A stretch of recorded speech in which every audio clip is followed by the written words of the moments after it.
Hello, Dryborn Army. Welcome back to the podcast. I'm glad you're with us today. We have 4 segments because Trinity's with us again tonight. We also have Bubba. Hello, everybody. We're going to kick things off with Funny and Facts with Trinity, followed by our main segment called Power and Authority, then Ask a Christian and Reddit Response. So let's dive in. The Dry Bone Army, rising up, fighting the good fight of faith to God's glory. Ezekiel 37, 1-10. Hosted by Ricky Hendon. This is the Dry Bone Army Podcast.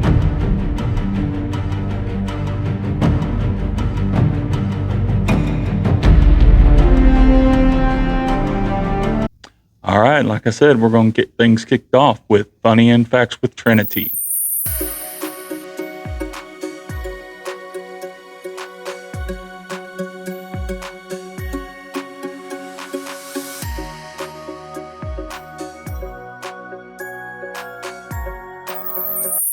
Trinity, welcome back to the program. We're glad you're with us. We're ready for some Funny and Facts. Bring it on. Okay. I have no life, but I can die. What am I? I have no life, but I can die. I don't know. A battery. A battery. That was actually my first thought, but... When the water comes down when it rains, I go up. What am I? Lake levels. I don't know. An umbrella. Umbrella. Oh. Umbrella, of course. All right. I never ask questions, but I always am answered. What am I?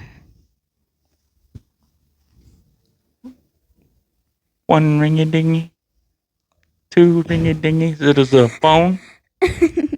No, a doorbell. A doorbell. You can break me easily without even touching me or seeing me. What am I? The law. True, but not it. Oh, A promise. a promise. Yeah, keep your promises. The law. The law.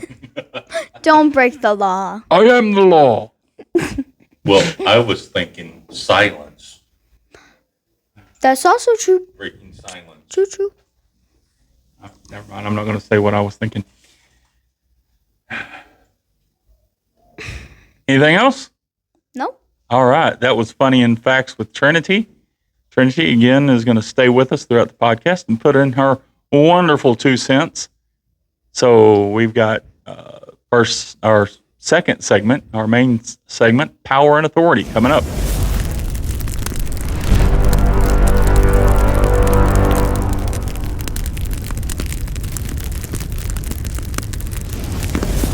All right.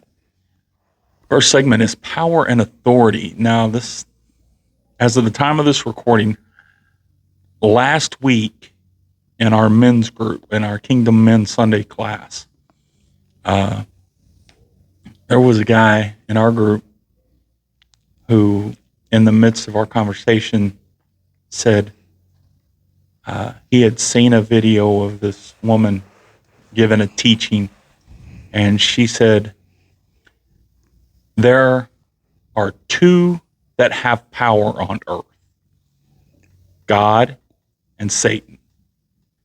And the one whose authority you walk under is who will have power in and over your life. And that hit me. I was like, whoa, that's incredible. Because I thought about the old Cherokee, I think it was Cherokee, saying that in your life there are 2 wolves that are starving, and the one you feed will be the one who wins. So we know the enemy has power because Jesus calls him the ruler of this world. In John chapter 16, verses 7 through 11, says, "Nevertheless, I tell you the truth. It is to your advantage that I go away. For if I do not go away, the Helper will not come to you. But if I go, I will send him to you. And when he comes, he will convict the world concerning sin and righteousness and judgment. Concerning sin, because they do not believe in me. Concerning righteousness, because I go to the Father, and you will see me no longer. Concerning judgment, because the ruler of this world is judged." So here, Jesus calls Satan the ruler of this world. If he's the ruler of this world, he has power in this world.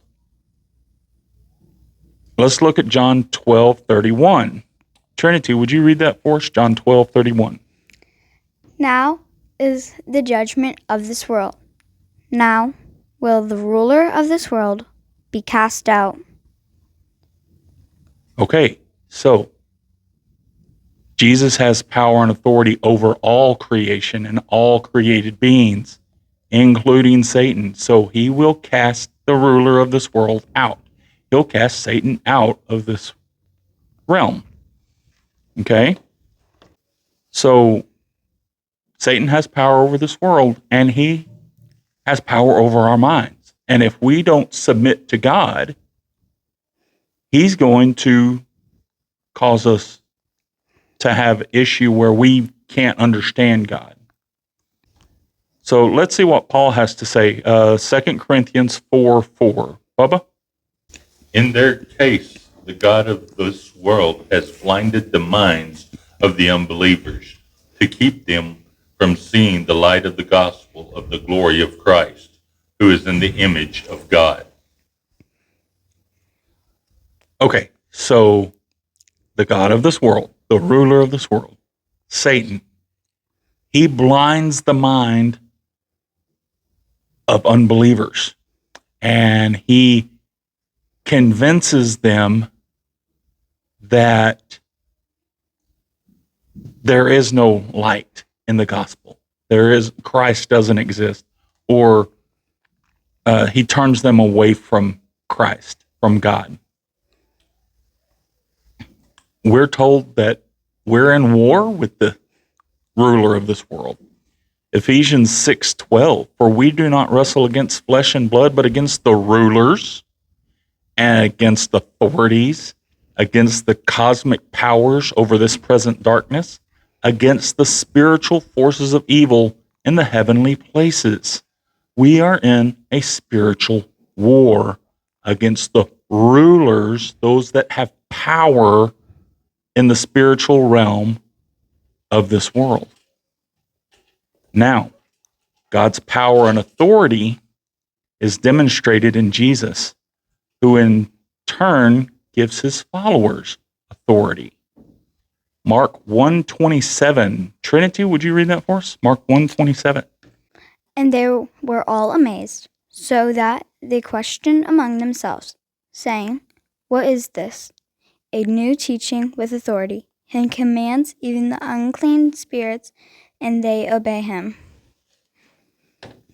Okay, so Jesus came and he began to teach, and he began to cast out evil spirits, something that the people hadn't seen before. And the teaching he taught had authority, which they weren't used to. They thought the high priests and the Pharisees, they knew they had authority, but the teaching, the way Jesus taught, was with a deeper authority than what they could sense out of the Pharisees and the high priests. So the authority that Jesus had, he gave to us. When he sent out the 12, he gave that authority to the 12. Luke 10:19. Bubba? Behold, I have given you authority to tread on serpents and scorpions, and over all the power of the enemy, and nothing shall hurt you. So he gave authority to his disciples, to those who were following him. Because it was more than just disciples. He sent out 72. Well, I guess they were disciples, but more than what we consider the 12. Right. He gave it to those who believed in him, who were following him. If we follow him, we receive that authority. Matthew 8 and 9, it's the story of the centurion who came to Jesus because his servant was sick.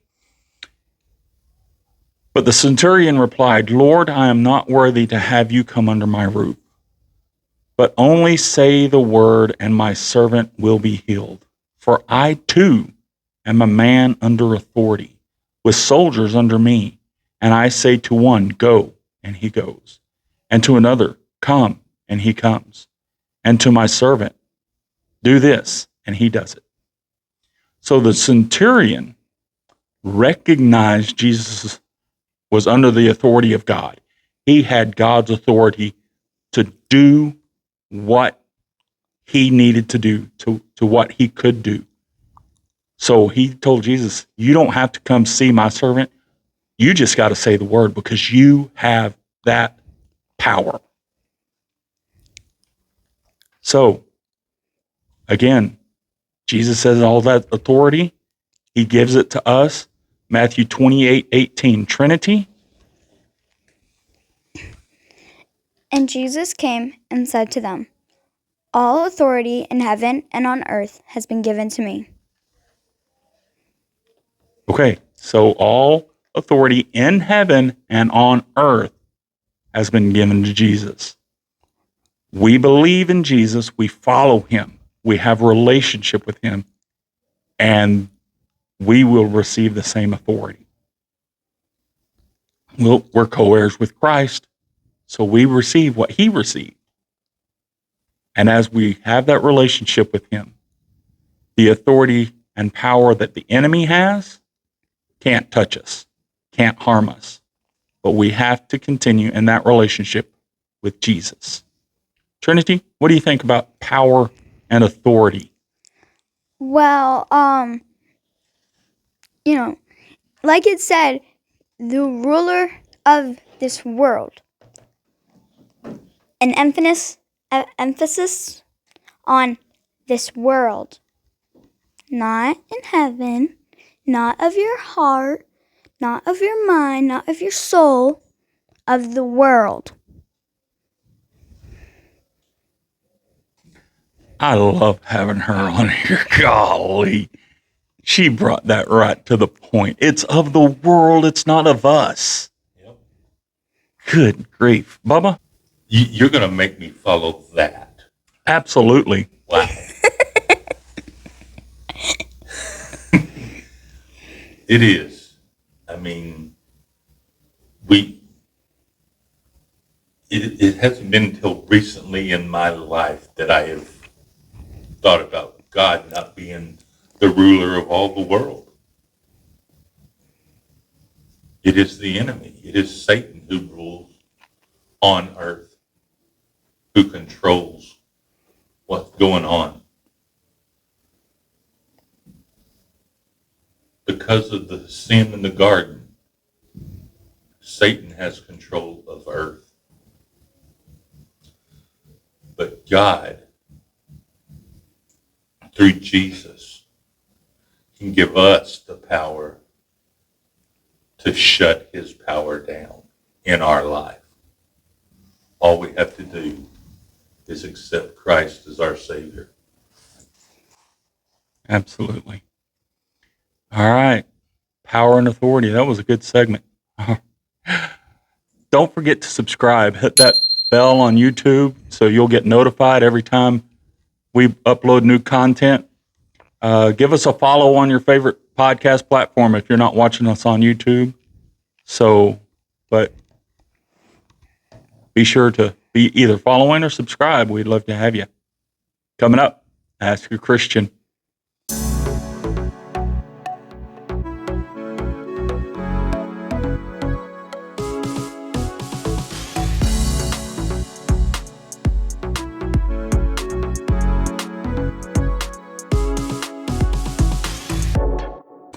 All right, Dry Bone Army, it is time for Ask a Christian. And today's post from the Ask a Christian subreddit comes from an OP who is claiming to be a Hindu. And the title is, Why is Martyrdom So Highly Regarded in Christianity? OP writes, I've been reading about Christian history and theology, and I've noticed that martyrdom, dying for one's faith, is often portrayed as something profoundly meaningful. Saints, early Christians, and even modern believers who face persecution are sometimes celebrated, specifically for enduring suffering or death rather than announcing their faith. I can't grasp the concept of why anyone would do it. Why couldn't they just say they renounced it, but continue practicing in private? I'm curious why martyrdom is considered so significant in Christianity. I would really like to understand the theological reasoning behind why giving one's life for faith is so admirable or holy.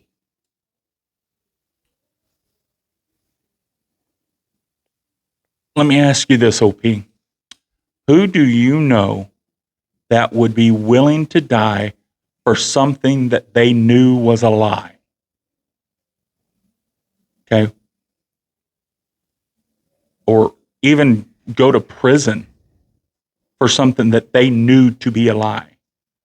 When the perpetrators of the Watergate scandal were faced with lengthy prison terms, they quickly confessed because they knew they were caught and they were in a lie. They weren't willing to go to prison.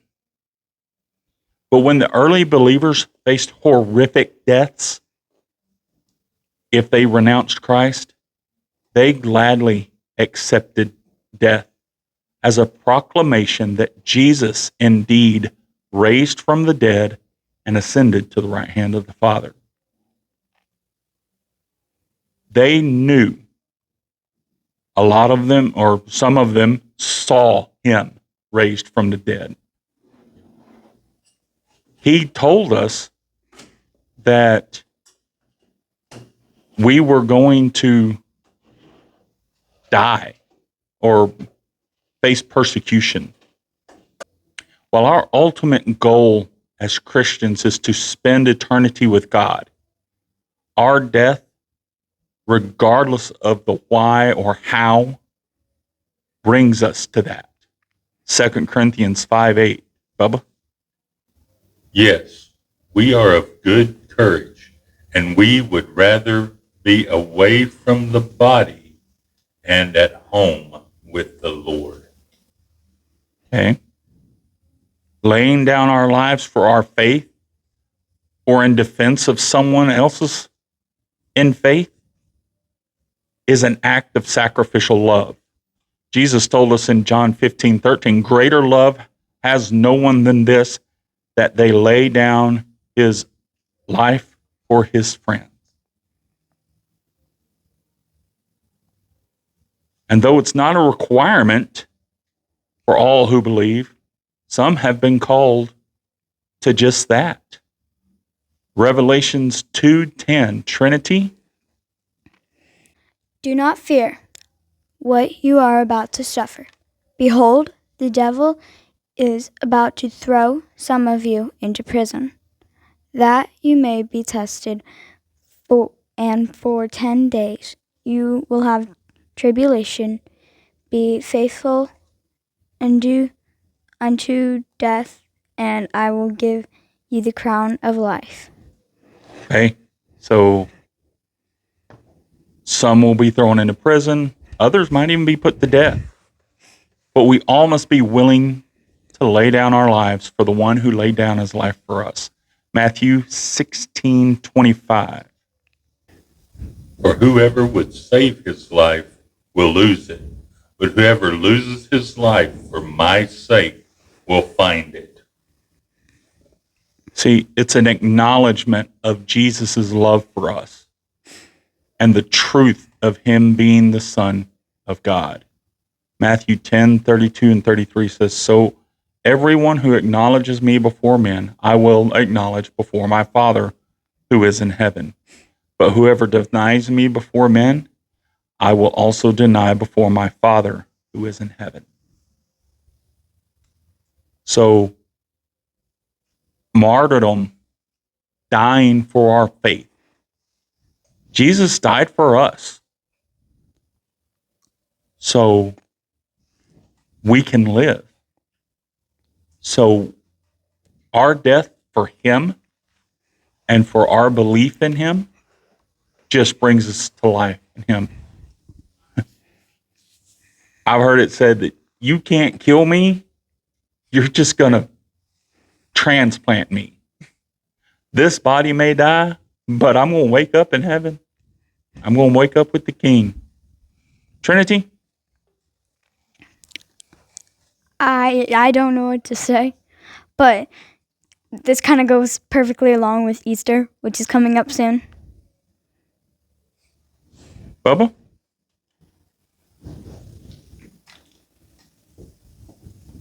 We just relocate. That's all it is. You don't die, you relocate. We go home. This world is not our home. Our home is in heaven. That's why we celebrate it, because those people are home. Their work on earth is done. All right. That's why martyrdom is so highly regarded. Well, that brings us to an end of Ask a Christian. Don't forget to click that like button. Every interaction with us helps us to reach out further into this world. So it pushes the algorithm and gets us to see more people. Coming up, Reddit response.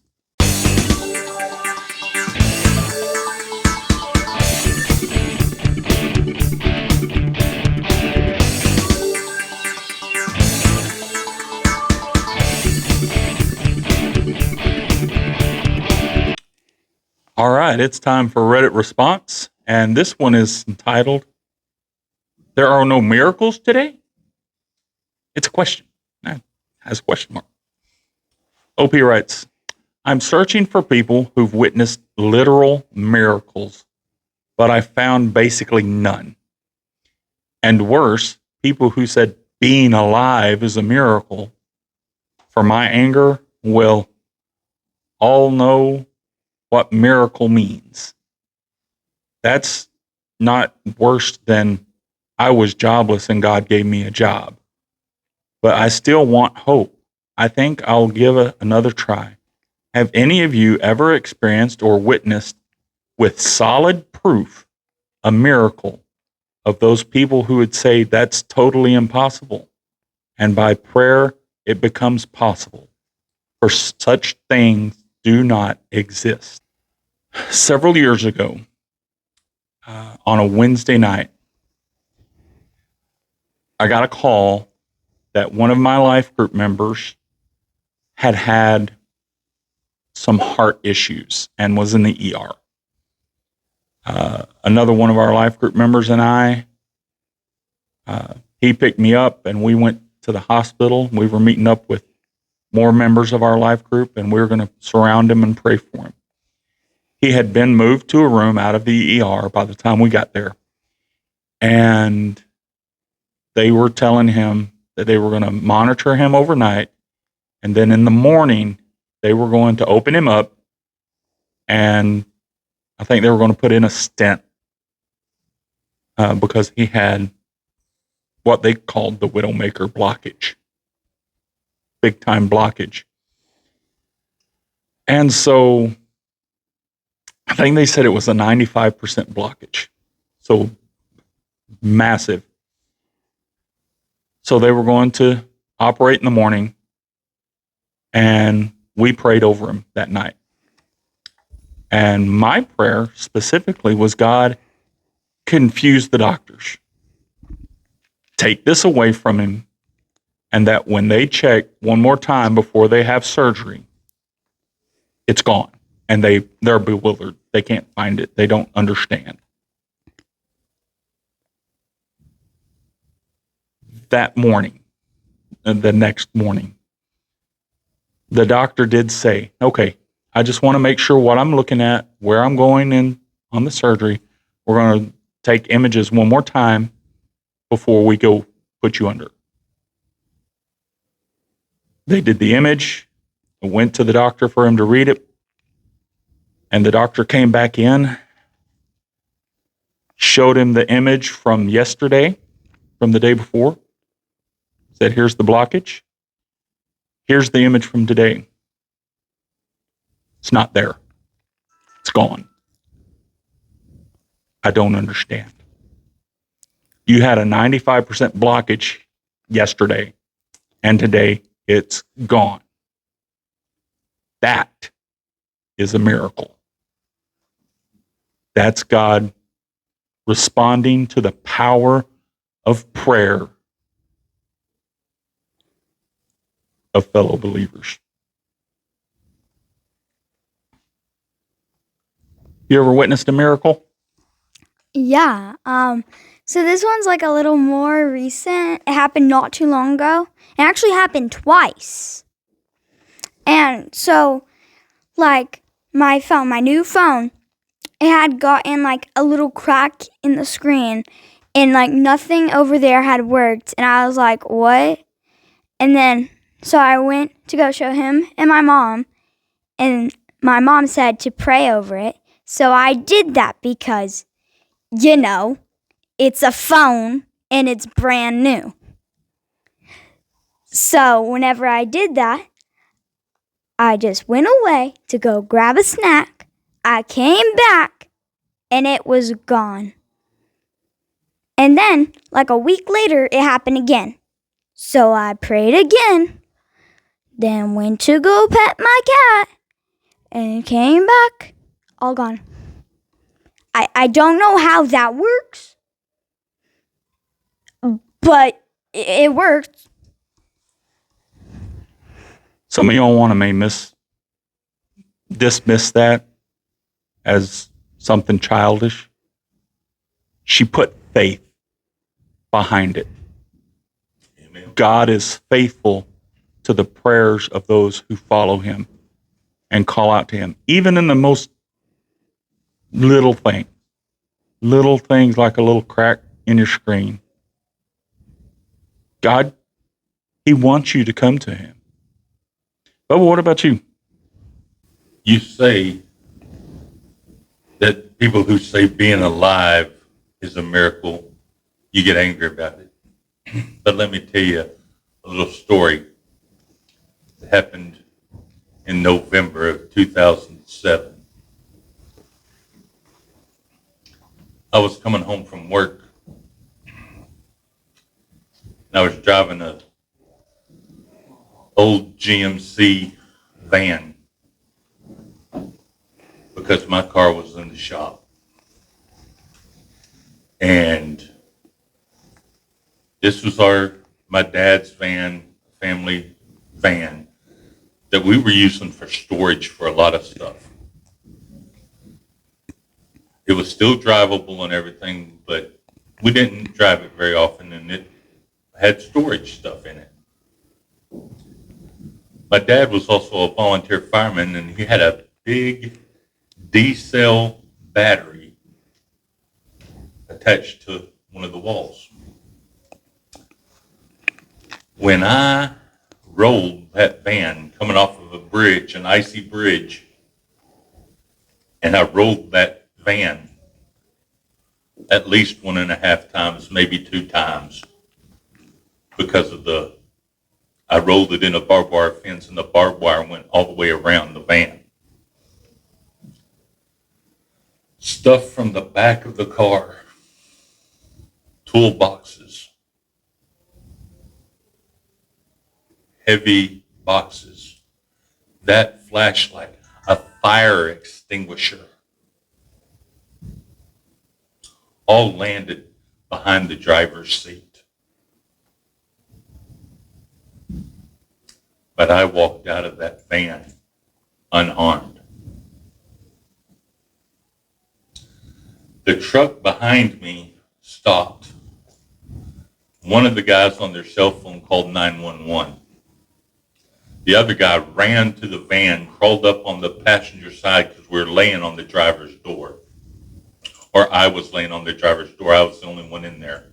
The guy crawled up on the passenger side, opened the passenger door, and said, "How many are in here?" And I said, "It's only me." He said, "Are you okay?" I said, "I think so." He said, "Well, we'll try and find a way to get you out of here. I got to get off this roof. I got to get off this car because it's slick up here because of snow and everything." I said, "Okay, don't worry." Well, his buddy comes and says, "Well, he can just go out the front windshield because it's busted in." And I did. I walked out the front windshield. I didn't walk. I kind of crawled out. The whole windshield wasn't gone, but I got out the windshield and no cuts, nothing. The tow truck driver towed the van home to our house, put it in our backyard. And after a few hours, I went outside to look at it just to see how bad it really was.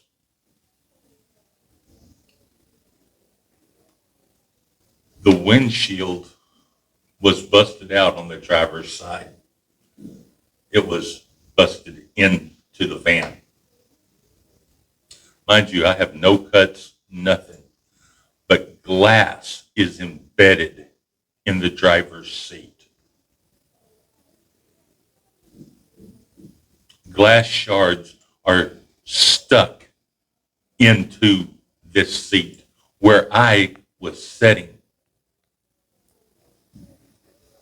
Flashlights, toolboxes, heavy boxes, all right behind the driver's seat. They should have hit me in the back of the head,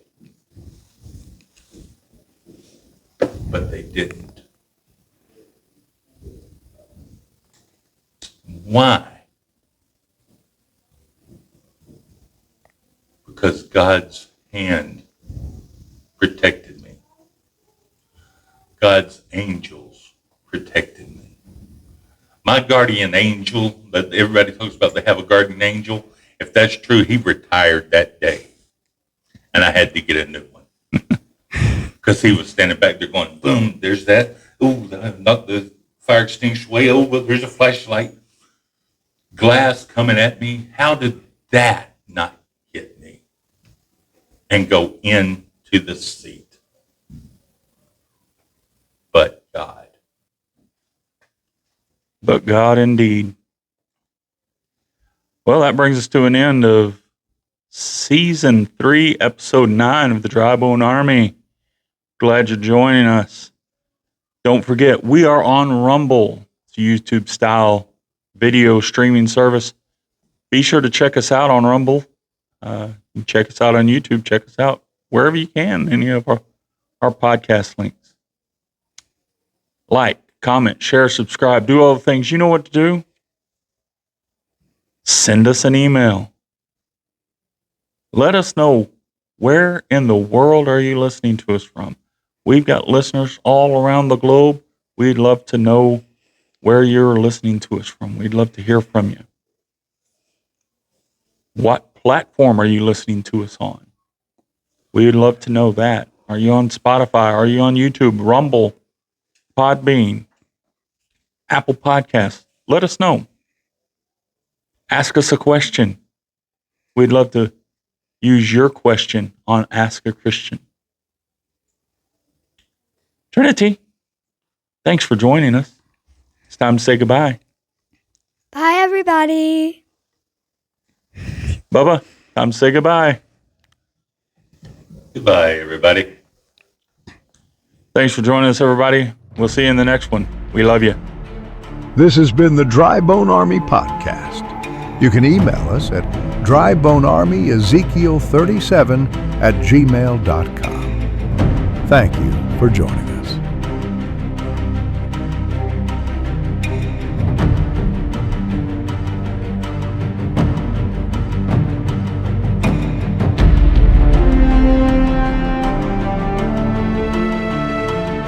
Amen.